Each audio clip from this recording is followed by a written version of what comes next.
Hola a todos, aquí el pastor Héctor Quiñones en Conexión Espiritual, mirando en el día de hoy la lectura titulada Ser cuidadoso y considerado. Se encuentra en el libro de Primera de Corintios, capítulo 7 y capítulo 8. Señor y Padre Celestial, te agradecemos, Padre, por esta oportunidad. Gracias, Señor, por lo que has hecho en nuestras vidas, Señor, por guiarnos, bendecirnos, ayudarnos. Padre, por hablar a nuestras vidas y por permitir que asimismo tengamos otra oportunidad, Padre, de buscarte, de escudriñar tu palabra y de asimismo ser de bendición a otros, de recibir tus bendiciones y de poder ver tu mano manifestarse en nuestras vidas. Guía nuestros pasos, Señor, a través de este momento de reflexión y habla nuestras vidas de acuerdo a tu voluntad. En el nombre de Jesús pedimos estas cosas, mi Cristo. Amén y amén. Así que, hermanos, vemos entonces acá que el capítulo 7 se enfoca en lo que son problemas con el matrimonio, así que hay que ser cuidadoso. Y el capítulo 8 problemas con alimentos, así que hay que ser considerado. Entonces, comenzando en el capítulo 7, Pablo contesta una serie de preguntas hechas por los creyentes en Corinto. Por ejemplo, ¿es mejor el celibato que el matrimonio? El celibato es quedarse sin casarse, ¿verdad? Y sin estar en relación. ¿Es permitido a los cristianos comer carne ofrecida a ídolos? Otra pregunta que es dirigida también. ¿Es propio para un ministro del Evangelio vivir de ese ministerio? Y también, si una acción es legal, ¿es por lo tanto permisible? Basándose en las citas del Antiguo Testamento y en las enseñanzas de Cristo, Pablo establece la perspectiva de Dios sobre el matrimonio y la libertad a sí mismo cristiana. Podemos ver entonces, hermanos, así mismo que el capítulo 7 nos muestra que los corintios han escrito a Pablo, está planteando diferentes preguntas que son relacionadas con la vida cristiana y los problemas de la iglesia. Lo primero que preguntan es si era bueno casarse. Pablo contesta esta y otras preguntas en el resto de esta carta. Los cristianos en Corinto estaban rodeados de tentaciones sexuales. La ciudad tenía una reputación aún entre la gente pagana de inmoralidad sexual y de prostituir también aún a la religión. Es a esta clase de sociedad que Pablo envió estas instrucciones sobre el sexo y el matrimonio. Los corintios necesitaban instrucciones especiales y específicas debido a las normas inmorales de su cultura. Para mayor información de esto, ¿verdad? Podemos ver en el capítulo 7 del 3 al 5 también cuando las tentaciones sexuales se presentan, ¿verdad? Entendiendo que son difíciles de resistir porque apelan a los deseos normales y naturales que Dios nos ha dado. El matrimonio incluye en parte la satisfacción de estos deseos naturales, pero también solidifica lo que es la relación conyugal en contra de las tentaciones. Las parejas casadas tienen la responsabilidad de cuidar del uno al otro. Por lo tanto, esposos y esposas no debieran negarse uno al otro, sino que deben de satisfacer las necesidades y deseos del otro. La iglesia en Corintio estaba alborotada por la inmoralidad que la circuncidaba. Algunos que estaban en contra de la inmoralidad rechazaban tanto el sexo como el matrimonio también. Los cristianos corintios se preguntaban si deberían hacer lo mismo, de modo que le plantearon a Pablo varias preguntas. Debido a que el sexo es pervertido, ¿no debiéramos abstenernos también del matrimonio? Si mi esposa no es salva, ¿debiera buscar el divorcio? Las personas solteras y las viudas no deben de casarse, pero mire cómo Pablo contesta. Pablo contestó muchas de estas preguntas diciendo, por ahora manténganse como están. Reciban con agrado a la situación en la que Dios le ha puesto. No busquen casarse o quedarse solteros. Vivan la voluntad de Dios cada día y Él les mostrará lo que deben de hacer. Espiritualmente, cuando nos convertimos en cristianos, nuestros cuerpos pertenecen a Dios, ya que Jesucristo nos compró pagando el precio para librarnos del pecado, como dice así el capítulo 6 del 19 al 20. Ahora, hermanos, físicamente, las personas que están casadas, el cuerpo le pertenece al cónyuge, porque asimismo Dios diseñó nuestro matrimonio de modo que a través de la unión del esposo y la esposa, los dos lleguen a ser uno, como dice el libro de Génesis, capítulo 2:24. Pablo establece una total igualdad en las relaciones sexuales. Ni el hombre ni la mujer deben de buscar una dominación o una autonomía totalmente completa, porque ese no es el plan de Dios. Tanto en el matrimonio como en el quedarse solo son dones de Dios. Uno no es mejor que el otro, ambos son valiosos para lograr los propósitos de Dios.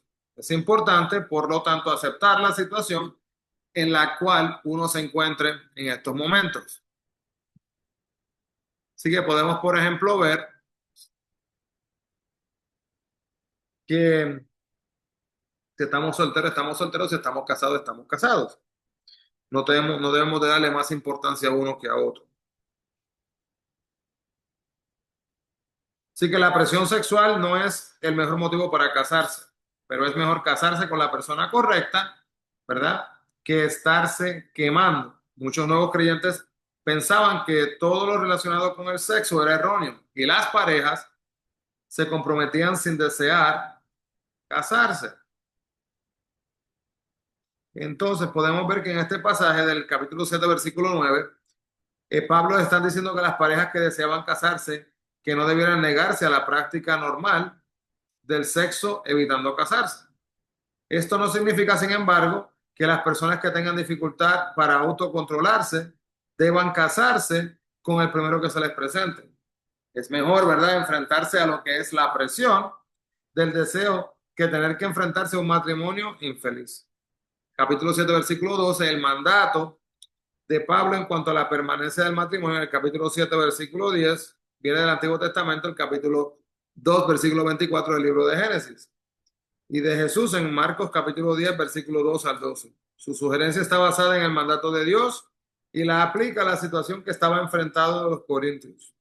Pablo clasifica el mandato como una sugerencia porque uno es un principio eterno, mientras que el otro es una aplicación específica. Esto además decir para gente que vive en una situación similar que la sugerencia de Pablo es el mejor consejo que podrían obtener. Debido al deseo de servir a Cristo, hermano, algunas personas en la iglesia de Corinto pensaban que debían de separarse de sus cónyuges para así poderles servir mejor a Dios. Porque, ¿verdad? Estaban casados con cónyuges que no eran cristianos, entonces decían, no, tengo que dejarme de mi cónyuge pagano para casarme con un cónyuge que sea cristiano. Pero hermanos, no es así, ¿verdad? Pablo afirmó la insolubilidad, ¿verdad? De lo que es el matrimonio. En otras palabras, que no puede ser disuelto. La idea no es casarse para luego disolver el matrimonio. Lo ideal de Dios es que las parejas permanezcan unidas y que aun cuando de ellos no sea, aunque haya uno de ellos que no sea creyente, el cónyuge cristiano deberá procurar ganar al que no es para Cristo. De igual manera hubiera sido fácil, ¿verdad?, racionalizar la separación. Es decir, bueno, yo le sirvo a Cristo, yo no le sirvo a Cristo, o viceversa, yo le sirvo y ella no le sirve, entonces me voy, ya, voy a hacer mi propia vida y que le vaya bien. Las bendiciones que fluyen en los creyentes no se detienen, se extienden a otros. Dios considera el matrimonio como santificado. ¿Qué significa santificado? Es apartado para su uso por la presencia del cónyuge cristiano. La otra parte no recibe salvación en forma automática. En los versículos 15 al 16 del capítulo 7 de Primera de Corintios, podemos ver que estos versículos son mal usados por algunos como una excusa para salir del matrimonio. Pero la declaración de Pablo fue dada para animar al cristiano a que continúe con la persona incrédula y logre que el matrimonio marche bien. Si por otro lado el cónyuge incrédulo insiste en separarse, Pablo dice que no debe de oponerse. La única alternativa para que el cristiano podría ser negar su fe para preservar su matrimonio. Esa sería una razón más grave en comparación con la disolución del matrimonio. Es imposible dejar de notar que el propósito de Pablo al escribir esta carta fue el de urgir que las parejas casadas buscaran la unidad y no que buscaran la separación. Hay personas que se ponen a leer este capítulo para tratar de justificar lo que es el divorcio y separarse o la separación en su totalidad. La ceremonia, cuando se habla de lo que es en los Corintios, ¿verdad? Aparentemente ellos estuvieron listos para hacer cualquier cambio sin pensar en las repercusiones. Pablo manifestaba en todos sus escritos que los cristianos debieran de ser tales en cualquier lugar. Usted puede llevar a cabo la obra de Dios y demostrar su fe en todo lugar. Si vino a Cristo casado y su cónyuge no es creyente, recuerde que no necesita estar casado con una persona cristiana para vivir por Cristo. No crea que se halla en el lugar equivocado. atado a la persona equivocada. Puede estar justo en el lugar que Dios quiere para usted en ese momento, como dice el capítulo 7, versículo 20 de Primera de Corintios. La ceremonia de circuncisión era parte importante de la relación judía con Dios. Es más, antes que Cristo llegara, la circuncisión fue ordenada por Dios para todos aquellos que declararan seguir, como dice Génesis 17, del 9 al 14. Pero después de la muerte de Cristo, la circuncisión no fue más necesaria, como dice Hechos 15 y Romanos capítulo 4, del versículo 9 al 11. Gálatas 5, 2 al 4 y también Colosenses capítulo 2, versículo 11. Con frecuencia estamos tan preocupados con los, ¿verdad? Con las declaraciones que, no sé, qué tal si podríamos, qué podríamos estar haciendo por Dios en alguna parte o qué perdemos si no aprovechamos esta oportunidad o, ¿verdad? Como en un momento de tomar decisiones, como echándola casi al azar, sin ponerle las manos de Dios. Todo trabajo puede convertirse, hermanos, en una tarea cristiana cuando se toma en cuenta que el propósito de la vida es honrar, servir y hablar en favor de Cristo. Como a Dios le ha placido ponerlo en donde se encuentra, debería de buscar cuidadosamente allí las oportunidades para servir. La esclavitud era común a través de todo el Imperio Romano. Algunos cristianos en la iglesia de Corinto eran esclavos. Pablo dice que aún estando en esa condición eran libres del poder del pecado en sus vidas. En el día de hoy la gente se esclava del pecado hasta que entrega su vida a Cristo. Él es el único que puede conquistar, hermanos, dentro de nuestras vidas lo que es el poder del pecado. Posiblemente Pablo vislumbró lo que era la persecución inminente que el Imperio Romano descargaría contra los cristianos. Y dio estos consejos prácticos en el capítulo 7:26, porque al ser solteros sufrirían menos y tendrían mayor libertad para dar su vida en favor a causa de Cristo, aún al punto de no temer morir por él. Entonces, mucha gente piensa, hermanos, equivocadamente, que el matrimonio arreglará sus problemas. Mencionamos algunos asuntos que el matrimonio no resolverá. Escucha esto, el matrimonio, hermano, no va a resolver, y esto va a sonar un poquito irónico, el matrimonio no resuelve la soledad, no resuelve tampoco la tentación sexual, tampoco resuelve la satisfacción de las necesidades más íntimas, tampoco resuelve la eliminación de las dificultades de la vida.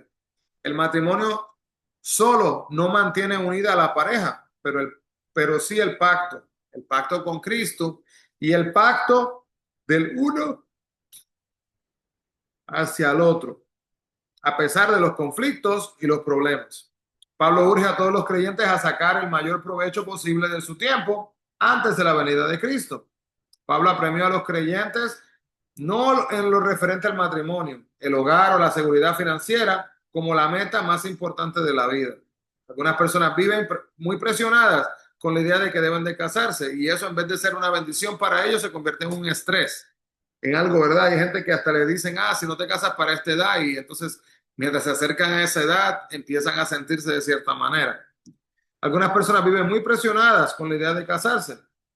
Creen que solo van a ser completos, entre comillas, ¿verdad? Si tienen al lado su cónyuge. Pero Pablo subraya que una gran ventaja en cuanto a quedar solo, el potencial de una mayor concentración en Cristo y en su obra.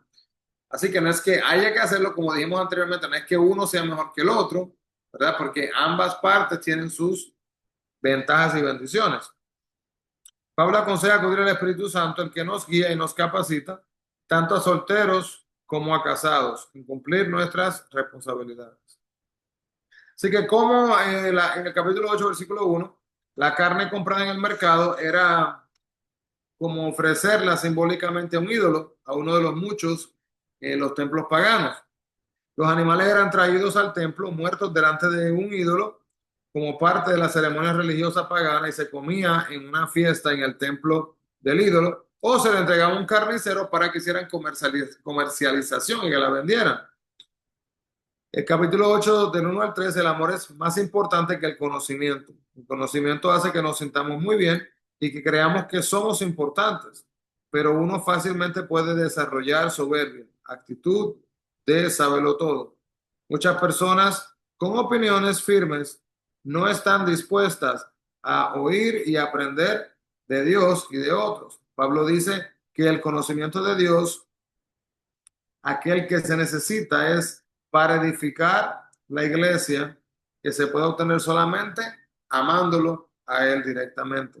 Pablo dirigió estas palabras en el capítulo 8 del 4 al 9, que no habían sido incomodados por como ya habían sido sacrificada esta carne para los ídolos. Aunque estos no eran reales y el ritual de la ofrenda pagana no tenía sentido, el comer carne es un tipo, de ese tipo ofendía a los cristianos de conciencias más sensibles. Entonces podemos ver en el capítulo 8 del 10 al 13 que la libertad cristiana no significa que todo es permitido. Significa, hermanos, que nuestra salvación no está determinada por el legalismo, las buenas obras o por las normas, sino por el regalo de Dios que dice Efesios 2 del 8 al 9. La libertad cristiana, por lo tanto, está atada, inseparablemente a la responsabilidad cristiana. Los nuevos creyentes con frecuencia son muy sensibles a lo que eso no es correcto, a lo que debieran o no hacer. Algunas acciones pudieran ser perfectamente correctas para nosotros, pero podrían herir al hermano o a la hermana que todavía es nuevo en la fe y que apenas está aprendiendo acerca de lo que es en la vida cristiana.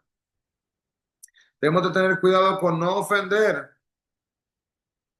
al cristiano recién convertido o sensible, o hermanos, no ofenderle tampoco con nuestro ejemplo, inducirlo a que peque. Cuando amamos a otro, nuestra libertad para hacer ciertas cosas no debiera ser más importante que fortalecer la fe de un hermano o de hermana. ¿Qué significa esto? Hermanos, que puede haber una cosa que quizás para una persona sea considerada mala, quizás para mí no es considerada mala, quizás no hay nada específico que nos muestre, ¿verdad?, que sea algo malo, pero si para esta persona le va a ser ofensivo y yo sé eso, yo no voy a hacer esto para hacerle daño a la persona. Así que, hermanos, vamos a amarnos y edificarnos los unos a los otros para la gloria y la honra de Dios. Amado Dios, gracias, Padre, por esta oportunidad. Gracias, Padre, por tu amor, por tu bondad, por compartir, Señor, con tus siervos. Te pedimos, Padre, que les guardes, que les bendigas. Pedimos, Padre, que te puedan buscar diariamente en espíritu y en verdad. En nombre de Jesús pedimos esto, mi Cristo. Amén. Y amén. Así que Dios les bendiga grandemente, hermanos. Bendiciones a todos y no se olviden, busquemos la presencia del Señor. Dios les bendiga.